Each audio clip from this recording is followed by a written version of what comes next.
嗨，大家好，今天我想和您分享的是番茄牛腩煲。一看这个颜色你就知道味道那是真叫足。我做的方法呢，主要是用西餐的方法，不过味道并不标新立异，可以说基本能够满足多数东方人或者西方人的口味。这是一块牛腩肉，它的位置是靠近后腿的下腹部，薄薄的肌肉内外两侧都有比较厚的筋膜，非常坚硬。热水一煮，回缩的又特别厉害，所以切块的时候不要切得太小，切成1寸宽1寸半长比较合适。牛腩本身腥气味不是很重，就是比较硬。如果烹饪的时候不解决这个问题，那么一切味道都是白搭。首先是凉水下锅，去除异味。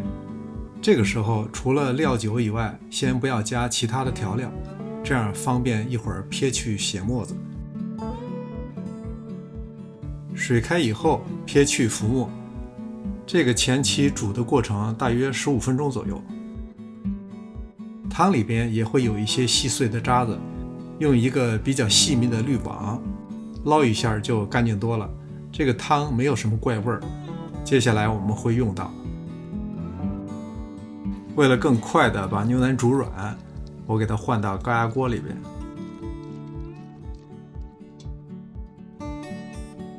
加入1根葱，几片姜。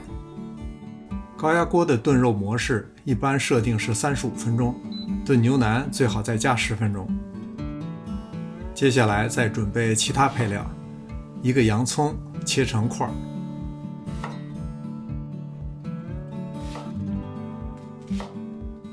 一根胡萝卜切成滚刀块，一根芹菜斜切成条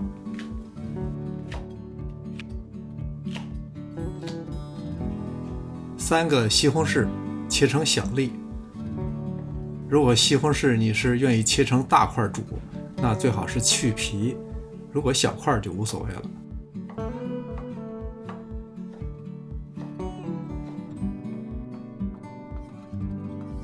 3瓣蒜，每一瓣切2刀就可以。炖肉最好用铸铁锅，黄油是20克。黄油化开以后，把刚才切好的洋葱、胡萝卜、芹菜和大蒜，再加2片香叶一起来煸炒。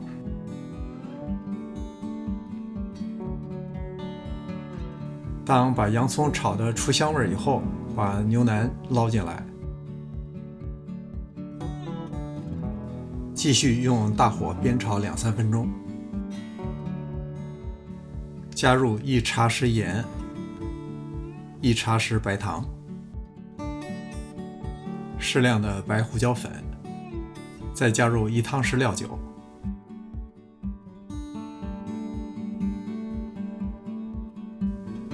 把刚才炖牛肉的汤倒进来，水的量最少是食材的1.5倍。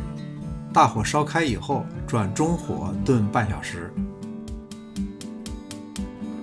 当炖牛腩的时间快到的时候，另起一锅，放少许黄油。接下来我们来炒一下番茄。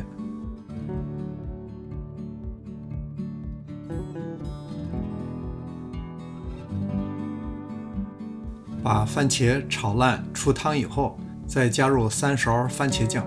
番茄酱既能增加味道，又能够使颜色更加浑厚。把番茄酱打散拌匀以后，倒入炖牛腩的锅中。拌匀以后，再用中火炖10分钟就好了。不过这个时间需要根据您的实际情况来定。如果汤多比较稀，就再多炖一会儿，直到出现这种浓郁的效果。这一大锅番茄牛腩煲，不论是肉、菜或是汤，都是味道十足。盛了这么一大碗，不好意思地说，最后吃的连汁儿都没剩下。